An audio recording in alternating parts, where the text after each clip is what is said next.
Hello friends, मैं मुस्कान वापस से आपका स्वागत करती हूँ मेरे चैनल मुद्र दक्षा पे। ओके गाइस, हम लोगों ने अभी नया चैप्टर स्टार्ट किया है ब्लड सर्कुलेशन का, क्लास 11th का। ठीक है, तो पिछले चैप्टर में हम ब्लड के कॉन्स्टिट्यूएंट्स पढ़ चुके थे, उसके अंदर क्या क्या चीजें पाई जाती हैं उनके बारे में हम एक एक करके डिस्कशन कर रहे थे। तो पिछले वाली वीडियो में हमने इराइथ्रोसाइट्स के बारे में डिस्कशन कर लिया था। अगर आप मेरे चैनल पे नए हैं तो प्लीज पीछे जा करके मेरी वीडियोस को देख सकते हैं। लाइक, शेयर और सब्सक्राइब करना ना भूलें। ओके, तो अब हम आज की वीडियो को स्टार्ट करते हैं। ठीक है, इराइथ्रोसाइट्स का डिस्कशन हम पिछले वीडियो में कर चुके हैं, तो अब हम ल्यूकोसाइट्स का डिस्कशन चालू करते हैं। Leukocytes also known as WBC. WBC हम लोग बचपन से बोलते आए हैं 8th क्लास से, व्हाइट ब्लड सेल्स, है ना। तो ल्यूकोसाइट्स, डब्ल्यूबीसी और व्हाइट ब्लड सेल्स। ठीक है, इसका तो नाम ही व्हाइट ब्लड सेल्स है। ओके, तो सिंपल है कि कलर कैसा होगा इसका, व्हाइट, या फिर इसको कलरलेस भी बोल सकते हैं। ठीक है, नेक्स्ट, ये शॉर्ट लिव्ड होते हैं, ज्यादा समय तक नहीं जीते। मतलब कुछ ही समय में नए नए व्हाइट ब्लड सेल्स बन जाते हैं शरीर के अंदर। अब ये क्यों जल्दी जल्दी खत्म हो जाते हैं, मैं इसका भी कारण आप लोगों को बताऊंगी। एक्चुअली क्या होता है, वैसे डब्ल्यूबीसी का काम क्या है आप सबको पता होगा। It protects us from any invaders, जो हमारी बॉडी में फॉरेन मटेरियल्स आते हैं हम लोगों को डिजीज फैलाने के लिए, ये उससे लड़ता है और उससे लड़ करके हमारी बॉडी का प्रोटेक्शन करता है। तो लड़ाई में क्या होता है, सोल्जर्स के साथ अक्सर अक्सर शहीद हो जाते हैं बेचारे। सेम उसी तरीके से हमारे जो डब्ल्यूबीसी हैं, they are also short live, क्योंकि वो बेचारे शहीद हो जाते हैं। ओके, ऐसे आप लोगों को याद रखना है।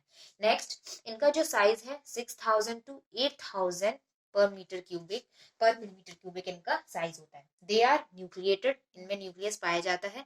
पिछली वाली वीडियो में हमने इराइथ्रोसाइट्स के बारे में पढ़ा था, दे उनमें मतलब न्यूक्लियस नहीं होता, याद है ना आप लोगों को, लेकिन इसमें न्यूक्लियस पाया जाता है। They work on memory basis.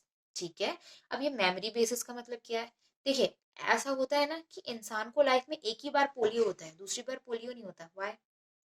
क्योंकि जब एक बार इंसान को पोलियो हो जाता है तो हमारी जो बॉडी है वो याद कर लेती है कि भाई पोलियो कैसा होता है, पोलियो से कैसे लड़ना है।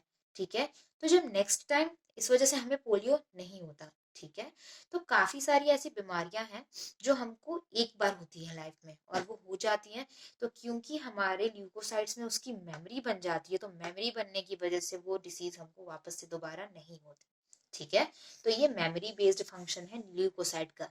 एक और बात बताती हूँ मेमोरी बेस्ड, तो आप बोलोगे कि बाकी बीमारियां कैसे हो जाती हैं। बाकी बीमारियां भी हमें ना हो, बाकी बहुत सारी खतरनाक बीमारियां होती हैं जो हमें ना हो जाए, इसके लिए हम वैक्सीन लगवाते हैं।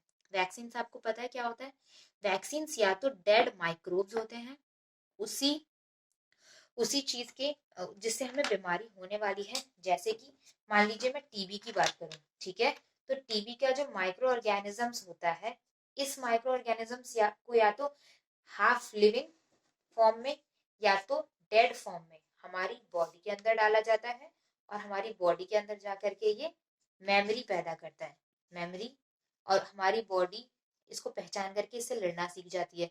लड़ना सीखने के बाद अब मेमोरी तो बन चुकी है ना भाई, मेमोरी बन चुकी है, तो वापस से हमको ये डिसीज नहीं होगी। ठीक है, तो this is the memory based function of the leukocytes. ध्यान रहेगा ना आप लोगों को, कोई भी वैक्सीन जो है वो या तो डेड माइक्रोब्स होते हैं उसी डिसीज के, या तो हाफ डेड होते हैं, अटेन्यूएटेड होते हैं। ठीक है, ताकि हमारे ल्यूकोसाइट्स में, हमारे इम्यून सिस्टम में उसकी मेमोरी बनाई जा सके। ठीक है, तो ल्यूकोसाइट्स जो है वो दो प्रकार के होते हैं, दो टाइप्स के होते हैं। एक होते हैं ग्रैन्युलेट्स और एक होते हैं अग्रैन्युलेट्स। ग्रैन्युलेट्स में क्या होता है, छोटे छोटे से ग्रैन्यूल्स पाए जाते हैं इनके ऊपर। ठीक है, इन ग्रैन्यूल्स का क्या काम होता है, एंजाइम सेक्रीट करने का। ठीक है, ठीक है,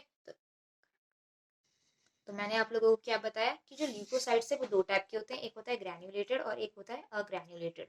जो ग्रैन्युलेटेड होते हैं उनके ऊपर छोटे छोटे से ग्रैन्यूल्स पाया जाता है। जैसे कि आप लोगों ने सेल के अंदर सेल के कॉन्स्टिट्यूएंट्स पढ़े थे कि सेल के अंदर क्या क्या चीजें होती हैं। ऑफकोर्स आप लोगों ने पढ़ा होगा, 9th क्लास में था मेरे ख्याल से, प्लांट सेल और एनिमल सेल, है ना। तो उसके अंदर RER, rough endoplasmic reticulum, SER, smooth endoplasmic reticulum, ये पढ़ा होगा। RER जो रफ एंडोप्लाज्मिक रेटिकुलम होता है, उसके ऊपर राइबोसोम्स लगे हुए होते हैं, है ना, जिसकी वजह से वो रफ होता है, जिसकी वजह से वो रफ कहलाता है। सेम उसी तरीके से ग्रैन्युलेटेड में भी ग्रैन्यूल्स पाए जाते हैं, जिनका काम काम क्या होता है, एंजाइम सेक्रेशन का। ओके तो सबसे पहले ग्रैन्युलेटेड में आता है आपका neutrophils, next is eosinophils, next basophils, next mast cells. ठीक है, जो न्यूट्रोफिल्स होते हैं ये सबसे ज्यादा मात्रा में पाए जाते हैं 60 to 65%। ठीक है, मास्ट सेल्स जो है वो मैंने एक्स्ट्रा में लिख दिया है थोड़ा, इसलिए मैंने अलग कलर के पेन से लिखा है, मैं इसका भी फंक्शन आप लोगों को बता दूंगी। देखिए अब हम एक एक, और अग्रैन्युलेटेड जो होते हैं ल्यूकोसाइट्स, ये कौन कौन से होते हैं, लिम्फोसाइट्स और मोनोसाइट्स। ठीक है, तो ये ग्रैन्युलेटेड के types neutrophils, eosinophils, basophils, mast sales.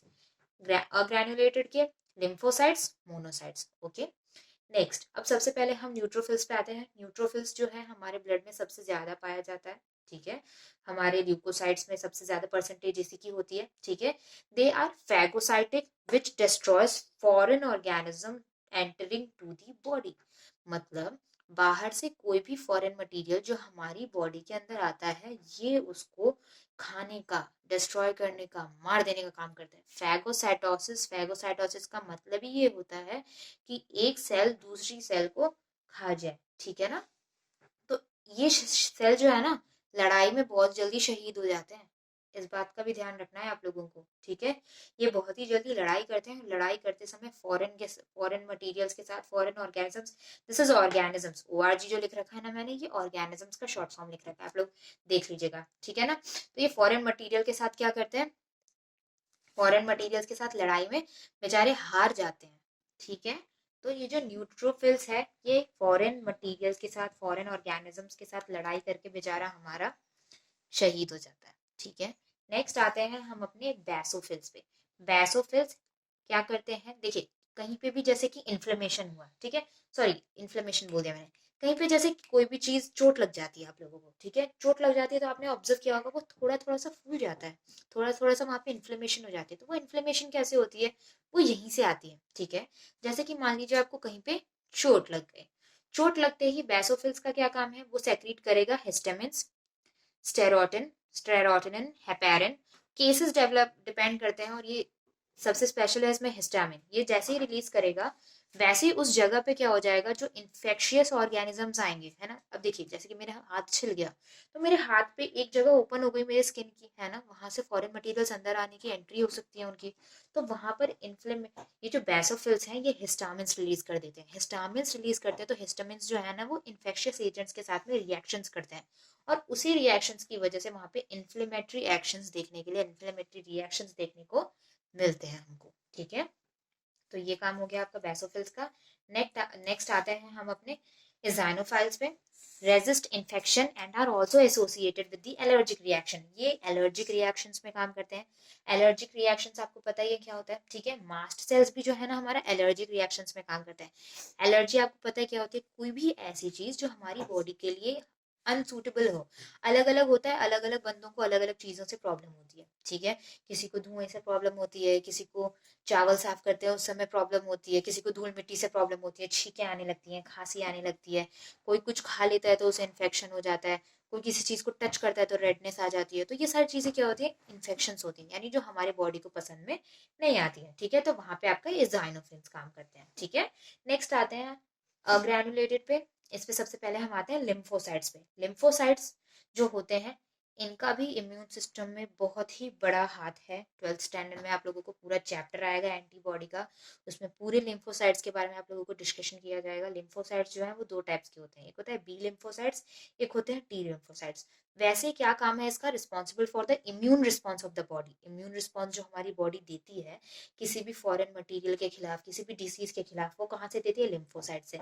Lymphocytes जो होते हैं वो अब दो टाइप के होते हैं। ओके, पहला है बी लिम्फोसाइट्स और दूसरा है टी लिम्फोसाइट्स। बी लिम्फोसाइट्स का वैसे काम होता है एंटीबॉडीज रिलीज करना, एंटी बॉडीज रिलीज करने का काम होता है बी लिम्फोसाइट्स का। ठीक है, वैसे मैं इसके बारे में ज्यादा डीप में डिस्कस नहीं करूंगी अभी, आपको 12th क्लास में पूरा एक चैप्टर ही है इसके ऊपर। ठीक है, नेक्स्ट आते हैं हम अपने इरेथ्रोसाइट्स हो गया, ल्यूकोसाइट्स हो गया, नेक्स्ट आते हैं हम थ्रोम्बोसाइट्स पे।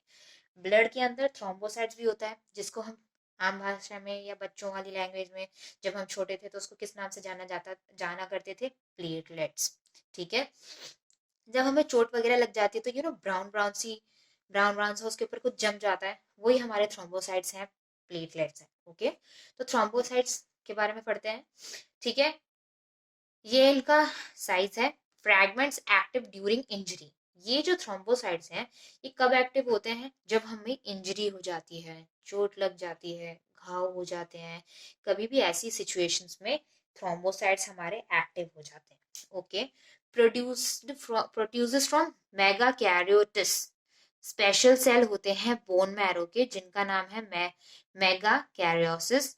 यहाँ से ये जो हमारे थ्रोम्बोसाइट्स हैं ये रिलीज होते हैं, ठीक है।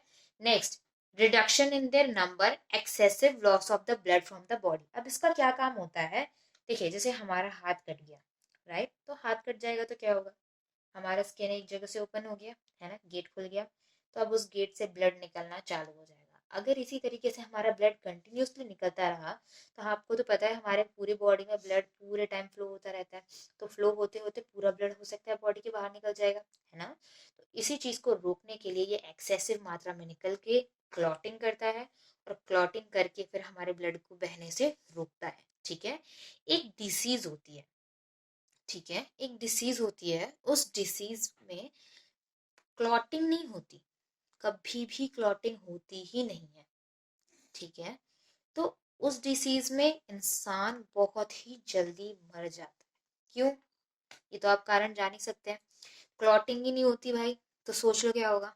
अगर बॉडी में कहीं पे भी एक जगह भी चोट आ गई तो पूरी बॉडी का खून आपका बाहर निकल जाएगा, उसको रोकना इम्पॉसिबल के बराबर हो जाता है। जब हमारे बॉडी में थ्रोम्बोसाइट्स ही नहीं है, प्लेटलेट्स ही नहीं है, तो क्या होगा? ठीक है। तो इस बीमारी में, इस डिसीज में हमारे प्लेटलेट्स नहीं बनते। आप इस डिसीज का नाम पता करके आइएगा, ठीक है। मैं भी आपको इस डिसीज का नाम अगले वीडियो में बता दूंगी अगर आपको नहीं पता होगा तो, ठीक है। तो आज के लिए इस वीडियो में बस इतना ही।